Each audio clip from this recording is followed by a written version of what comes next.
할렐루야. 오늘도 주님 앞에 성결한 삶을 살아가는 우리 모두가 되기를 예수님의 이름으로 축복합니다. 이 시간 말씀을 받겠습니다. 이 복된 시간에 주시는 하나님의 말씀은 우리 마태복음 5장 13절부터 16절까지의 말씀입니다.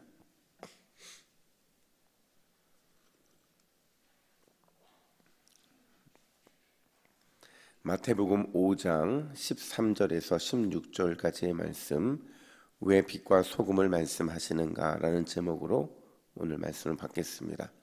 우리 13절부터 16절까지 우리 같이 한 목소리로 합독하도록 하겠습니다. 우리 함께 읽습니다. 너희는 세상의 소금이니 소금이 만일 그 맛을 잃으면 무엇으로 짜게 하리요? 후에는 아무 쓸데없어 다만 밖에 버려져 사람에게 밟힐 뿐이니라. 너희는 세상의 빛이라. 산 위에 있는 동네가 숨겨지지 못할 것이요, 사람이 등불을 켜서 말 아래에 두지 아니하고 등경 위에 두나니 이러므로 집안 모든 사람에게 비치느니라. 이같이 너희 빛이 사람 앞에 비치게 하여 그들로 너희 착한 행실을 보고 하늘에 계신 너희 아버지께 영광을 돌리게 하라. 아멘. 여러분, 미운 오리 새끼, 정글북, 이 두 이야기 공통점이 뭔지 잘 아시죠? 공통점이 뭐예요? 정체성을 잃어버린 그런 이야기가 바로 이 두 이야기의 핵심이라는 거죠. 미운 오리 새끼의 경우에는 자신이 백조임에도 불구하고 누구라고 착각해요? 오리라고 착각을 합니다. 정글북은요, 이 모글리라는 이 사람 소년이 자신을 누구라고 착각하며 살아갑니까? 늑대라고 생각하며 살아간다는 거죠. 몇 년 전에 또 비슷한 일도 있었다고 해요. 미국에 사는 한 강아지가 이제 고양이들과 함께 자라다 보니까 강아지임에도 불구하고 고양이의 습성에 익숙해진 거예요. 그래서 원래 강아지는 빠릿빠릿 다니는데 고양이처럼 아주 느긋하게 다니기도 하고, 또 고양이처럼 어두운 곳을 좋아하기도 하고, 또 앉았을 때도 고양이처럼 이 발을 오므리고 앉는 이런 현상들이 어떤 사진을 통해서 많이 올라오는 것을 본 적이 있어요. 이걸 보면서 사람들이 강아지를 뭐라고 불렀느냐? 개고양이라고 불렀다는 겁니다. 개도 아니고 고양이도 아니고. 그래서 이게 왜 이런 일이 발생했는가 보니까 결국에는 강아지가 이 정체성을 잃어버렸기 때문에 개고양이라 불리게 됐다는 겁니다. 여러분, 우리 그리스도인들에게 있어서 우리의 정체성을 의미하는 두 단어가 있어요. 너무도 우리가 자주 듣고 자주 이렇게 선언하는 그런 우리의 정체성인데, 그게 뭐예요? 우리는 빛이고 소금이다라는 거죠. 그러니까 우리는 세상의 빛이고 우리는 세상의 소금이다, 이걸 늘 말하는데, 이게 우리의 정체성이면서 다시 말하면 우리 신앙의 윤리이고 우리가 나아갈 목표를 보여준다는 거죠. 그럼 여러분, 우리가 빛처럼 산다, 소금처럼 살아간다는 건 과연 뭘 의미하는가? 여러분, 사실 오늘 본문은요, 그러니까 어제 다뤘던 팔복, 그 팔복에 대한 결론이라고 말을 할 수가 있어요. 그러니까 3절부터 시작된 팔복이 오늘 본문에서 이제 결론이 되어지는 것인데요. 특별히 오늘 먼저 생각해 봐야 되는 게 뭐냐면, 과연 이 팔복의 이 결론, 그러니까 팔복도 그렇지만 이 결론을 듣고 있는 사람들이 누구냐 하는 거예요. 왜냐하면 13절부터 16절까지 계속 반복되는 표현이 있거든요. 그 표현이 뭐냐면 바로 너희라는 표현인데, 이 짧은 구절 속에서 6번이나 반복돼서 너희는 이렇게 말하고 있거든요. 과연 이 너희가 누구이길래 빛처럼 살아야 하고, 너희가 누구이길래 소금처럼 살아야 한다라고 이렇게 반복을 하고 있느냐. 여러분, 11절 말씀을 같이 한번 읽어볼까요? 11절입니다. 11절 같이 읽습니다. 시작. 나로 말미암아 너희를 욕하고 박해하고 거짓으로 너희를 거슬려 모든 악한 말을 할 때에 너희에게 복이 있나니. 여러분, 여기서 너희가 누구냐면요, 예수님 때문에 뭐를 받는 성도들일까요? 박해를 받는 성도들이 바로 너희라는 거죠. 그러니까 쉽게 말해서 우리는 어떻게 착각을 하냐면, 그냥 이 너희라는 범주 속에 너무 많은 걸 집어넣는 거죠. 내 잘못 때문에, 나의 어리석음 때문에, 나의 못난 것 때문에 내가 지금 박해를 받고 있는 건데, 그것도 우리는 너희 속에 다 집어넣을 때가 많이 있다는 거예요.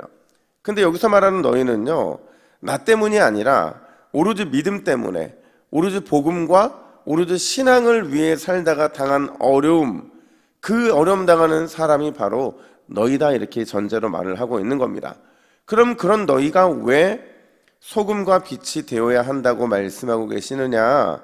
그 이유는 뭐냐면요, 그러니까 이게 바로 이렇게 우리의 신앙 때문에, 또 복음 때문에, 믿음 때문에 어려움을 당하는 게 우리의 명함이기 때문에 그렇다는 거예요. 여러분, 우리가 보통 사람을 만나면 인사를 하는데 뭔가 내 자신을 어필하기 위해서 주는 게 있죠. 그게 뭐예요?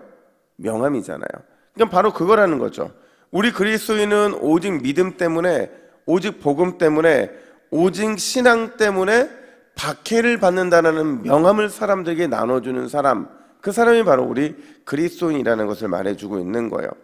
사실 오늘 본문에 보면요, 빛과 소금만큼이나 아주 중요한 표현이 등장을 하는데, 그게 뭐냐? 우리 13절 상반절과 14절 상반절을 같이 읽겠습니다. 시작. 너희는 세상의 소금이니 너희는 세상의 빛이라. 여러분, 빛과 소금만큼 중요한 게 뭔지 보이세요? 뭘까요? 세상입니다. 세상. 여러분, 지금 이 세상이라는 단어가요, 원어에 보면 세상이 아니에요. 그러니까 원어를 정확히 번역하면 땅이라고 말을 해야 옳다는 겁니다. 그러니까 원어대로 번역하면 너희는 땅의 소금이다, 너희는 땅의 빛이다, 지금 이걸 말해주고 있는 거죠. 여러분, 요 자막을 좀 천천히 내보내 주셔야 설명을 하는데, 제가 막 답을 얘기하려고 하는데 자막이 나와 미리. 그러니까 제가 새벽 설교하면서 약간 기운이 빠지는 여러분, 여기서 말하는 너희는 세상의 땅의 소금이다, 땅의 빛이다, 이렇게 말하는데, 이게 여러분 세상의 소금이다, 세상의 빛이다, 이렇게 말하는 거하고 느낌이 어때요? 비슷해요? 이게 비슷하다고 느낄 수도 있어요. 근데 이게 유대인들 입장에서는 절대로 비슷한 게 아니에요. 왜냐면요, 유대인들이 생각할 때 이 땅은요, 세상의 통치자, 세상의 어둠의 권세자들이 지배하는 곳, 통치하는 곳, 이걸 땅이라고 봤거든요. 그러니까 세상의 어둠의 권세자, 또 세상의 통치자가 이 땅을 통치하니까 우리의 삶에는 뭐가 나타나는 거예요? 고난이 나타날 수밖에 없고, 박해가 나타날 수밖에 없고, 고통과 죽음이 나타날 수밖에 없다는 거예요. 그러니까 우리가 세상에 살아간다는 것은요, 빛과 소금으로 살아간다는 것은 고난이 있고 박해가 있고 또 고통과 죽음이 있을 수밖에 없는 것이 바로 이 땅이라는 거죠. 근데 중요한 건 그 땅에서 우리가 소금이고 그 땅에서 우리가 빛이라는 거예요. 이게 굉장히 무서운 말인 겁니다. 쉽게 말하면, 여러분, 오늘 본문에서 예수님이 너희가 빛이 되어야 한다고 말했습니까? 소금이 되어야 된다고 말했습니까? 아니면 너희는 빛이고 소금이다, 이렇게 말했어요? 전자예요, 후자예요? 후자예요. 지금 예수님께서 박해를 받고 있는 세상에 사는 사람들한테 너희는 빛이 되어야 된다, 소금이 되어야 된다, 이렇게 말씀하지 않는다는 거죠. 너희는 이미 이 땅의 소금이고 이 땅의 빛이다라는 정체성을 밝혀주고 계신다라는 거예요. 누구에 의해서요? 예수님에 의해서 우리는 그런 존재라는 것을 말해주고 있는 거라는 거죠. 이게 무슨 의미냐면요, 비록 우리가 살아가고 있는 이 땅이 세상의 통치자, 어둠의 권세자들이 지배하는 땅이고, 그래서 우리가 엄청난 고난도 받고 박해도 받고 고통과 죽음을 경험한다 할지라도 우리가 절대 무너지지 않는 이유가 어디에 있느냐? 예수님이 우리를 땅의 소금, 땅의 빛으로 부르셨기 때문이라는 거죠. 예수님이 우리를 소금이 되게 하셨고 예수님이 우리를 빛이 되게 하셨다라는 겁니다. 다시 이걸 이렇게 표현해 볼게요. 질문인데, 여러분, 이 말은 땅의 빛, 땅의 소금이 되는 게 우리의 힘으로 됐다는 거예요? 아니라는 거죠. 우리의 힘으로 그렇게 살 수 없다는 겁니다. 우리가 이 땅의 빛이 되고 이 땅의 소금이 되기 위해서는 절대적으로 우리의 힘으로는 빛도 소금도 될 수 없다는 거예요. 오직 우리를 불러주신 예수님에 의해서만, 오직 예수님만 의지할 때, 오직 예수님께 순종하며 살아갈 때 땅의 빛, 땅의 소금으로 살 수 있는 줄로 믿습니다. 이걸 말해주고 있는 거라는 거죠. 그러니까 막무가내로 무조건 소금처럼 살아야 된다, 빛처럼 살아야 된다, 지금까지 우리가 생각했던 것처럼 그런 의미가 절대 아니라는 거죠. 본질적으로 참 소금이신 예수님, 참 빛이신 예수님께 순종하고 의지하고 그분만 따라가며 살아갈 때 우리는 그 본질의 사명을 감당할 수 있다는 것을 보여주고 있다는 거예요. 그렇다면 우리가 여러분 예수님만 의지하고 예수님만 순종할 때 어떤 위대한 능력이 나타나게 되느냐? 13절 보니까 소금 본연의 맛과 품격을 나타낼 수 있다, 이렇게 말을 해요. 여러분, 소금이요, 지금이야 우리한테는 이렇게 흔한 것이 됐지만 과거 성경시대에 소금이 얼마나 중요했냐면 이 소금으로요, 이 군인들의 봉급을 줬대요. 그러니까 소금을 이렇게 들고 집에 오는 거예요, 봉급받아서. 그만큼 소금이 이 화폐 단위로서의 가치가 쓰일 만큼 귀중한 것이었다라는 거죠. 따라서 소금 맛을 낸다는 건 무슨 뜻이냐면 그리스도인답게 품격 있는 삶을 살게 된다라는 것을 말해주고 있다는 겁니다. 또 어떤 능력이 나타나느냐? 우리 16절 말씀 한번 같이 읽어볼까요? 16절입니다. 시작. 이같이 너희 빛이 사람 앞에 비치게 하여 그들로 너희 착한 행실을 보고 하늘에 계신 너희 아버지께 영광을 돌리게 하라. 아멘.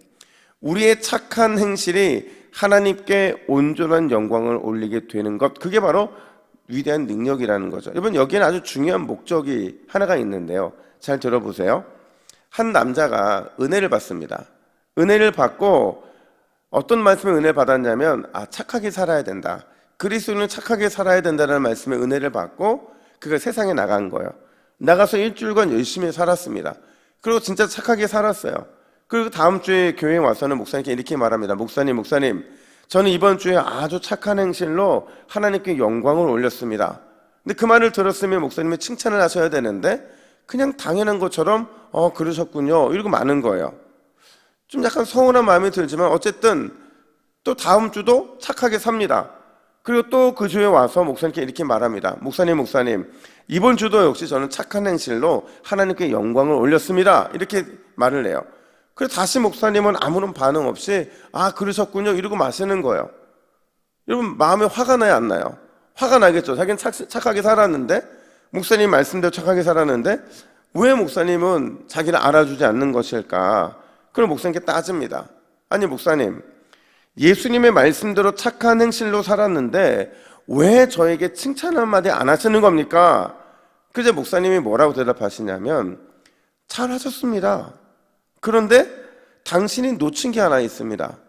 그건 바로 당신의 온전한 행실을 통해 그들이, 즉 당신의 이웃이 하나님께 영광을 돌리는 것, 거기까지 나아가야만 진짜 칭찬을 받을 수 있는 것입니다, 이렇게 말하더라는 거죠. 여러분, 뭘 말하시는 줄 아시겠죠? 16절에서 착한 행실로 하나님께 영광을 올려드리는 게 나라는 거예요, 나와 함께하고 있는 이웃이라는 거예요. 그렇죠? 우리는 거기 머물러 있는 거예요. 내가 착한 행실을 통해서 하나님께 영광을 올려드리면 그게 전부인 것처럼 우리는 착각을 한다는 거죠. 그렇지 않다는 거예요. 예수님이 말하고 있는 바로 그 우리의 착한 행실로 하나님 아버지께 영광을 올려드리는 것은 그 우리의 착한 행실을 통해 영향을 받은 그들이 바로 착한 행실로 하나님께 영광을 올려드려야 될 사람들이라는 거죠. 그걸 하나님이 기뻐 받으시겠다 말씀하고 계신 겁니다. 여러분, 오늘 하루 착한 행실로 살아가시기를 예수님의 이름으로 축복합니다. 그러나 거기에서 멈추지 마시고 여러분의 착한 행실이 그들로 하여금 하나님께 영광을 올려드리게 하시기를 더더욱 축복합니다. 그게 진짜고 그게 진짜 우리의 사명이기 때문에 그래요. 자, 우리 기도의 제목을 같이 한번 볼까요? 함께 있습니다. 시작. 주여, 우리가 소금과 빛의 역할을 감당할 수 있는 힘과 능력을 허락해 주옵소서. 나의 착한 행실을 통해 이웃들이 하나님께 영광 돌리게 하옵소서. 아멘. 이런 삶을 살아내는 저와 여러분들 되기를 예수님의 이름으로 축복합니다. 아멘. 함께 기도하겠습니다. 하나님 아버지 감사합니다. 우리가 주님이 주시는 소금의 사명, 빛의 사명 감당하기를 원합니다. 나의 힘과 능력이 아니라 하나님 주신 힘과 능력으로 빛이 되게 하시고 소금이 될 수 있도록 오늘도 우리의 삶을 주관하여 주시옵소서. 내가 착한 행실을 통해 하나님의 영광을 올려드릴 뿐만 아니라 내 행실을 통해 이웃들이 하나님께 영광 돌릴 정도로 하나님 오늘도 온전한 십자가의 삶을 살아내는 우리 모든 새벽 기도자들 될 수 있도록 이끌어 주시옵소서. 감사드리며 예수님의 이름으로 기도하옵나이다. 아멘.